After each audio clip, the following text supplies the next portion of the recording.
घरेलू गैस की किल्लत है, ये आपके हमारे लिए सोचने का समय है कि जिस आत्मनिर्भर भारत के नाम पर आपको नोटबंदी के लाइन में लगाया गया, जिस आत्मनिर्भर भारत के नाम पर आप 50 रुपये का पेट्रोल 100 रुपये में खरीद रहे हैं। आज 5, 7, 10 दिन की जो लड़ाई हुई है, जो इस लड़ाई में भारत का कोई सीधा सरोकार नहीं है। उस लड़ाई का आलम यह है कि आपके घरों के चूल्हे बंद हो रहे हैं, वापस से लकड़ी और गोईठे पर खाना बनाने की बात हो रही है। ये दिखाता है कि बड़ी बड़ी बात करना एक बात है और ज़मीन पर उसको उतारना अलग बात है।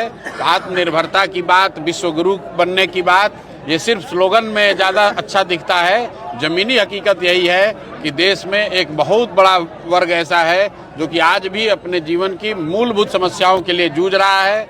पढ़ाई के लिए, खाने के लिए, रहने के लिए मूलभूत सुविधाएं जो होती हैं वो भी उसको मयस्सर नहीं है। और बिहार जैसे राज्य में तो इसकी स्थिति इतनी खराब है कि 100 में 60 आदमी आज भी बिहार में 100 रुपया दिन का नहीं कमा रहा है। और इस राज्य के मुख्यमंत्री, इस राज्य की सरकार समृद्धि यात्रा निकाले हैं। अब बताइए इससे बड़ी अतिशयोक्ति क्या होगी कि जिस राज्य का 1 करोड़ युवा, 1 करोड़ से ज़्यादा युवा 10-15 हज़ार रुपया कमाने के लिए अपना घर परिवार गांव छोड़कर बाहर गया है, फैक्ट्रियों में हड्डी गला रहा है, उस राज्य की सरकार समृद्धि यात्रा निकाल रही है। लोगों को पूछना चाहिए किसकी समृद्धि?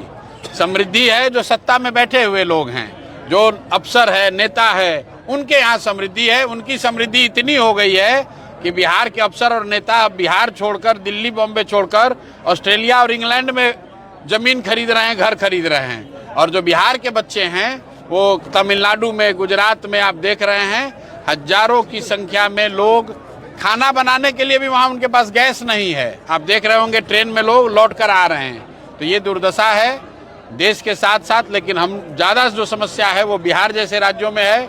समस्या कहीं भी हो, सबसे पहले गरीब को आहत होना है। तो बिहार में सबसे ज़्यादा गरीब हैं, तो गैस की समस्या हुई है तो सबसे ज़्यादा परेशान कौन हो रहा है? बिहार के लोग हो रहे हैं। क्योंकि हम जैसे कोविड में आपने देखा, कोविड विश्वव्यापी समस्या थी, सबको तकलीफ हुआ, लेकिन सबसे ज़्यादा तकलीफ बिहार के लोगों को हुआ क्योंकि प्रवासी मजदूरों को 1-1 हज़ार, 1.5 हज़ार किलोमीटर पैदल चल के आना पड़ा। वही स्थिति आप देख रहे हैं, सूरत में गैस नहीं मिल रहा है। सूरत में रहने वाला गुजराती अपना काम चला रहा है, लेकिन जो बिहार का मजदूर वहाँ रह रहा है उसको खाना बनाने के लिए कोई साधन नहीं है, गैस नहीं मिल रहा है, तो बेचारा भूखे पेट ट्रेन में बैठ के वापस आ रहा है। तो ये बिहार के लोगों को सोचने की, चिंता करने की बात है। अगर आप अपने और अपने बच्चों की चिंता नहीं करेंगे, बिहार की चिंता नहीं करेंगे, तो अरवा और उसना चावल की बात करने वाले मोदी जी आपकी चिंता करने वाले नहीं हैं।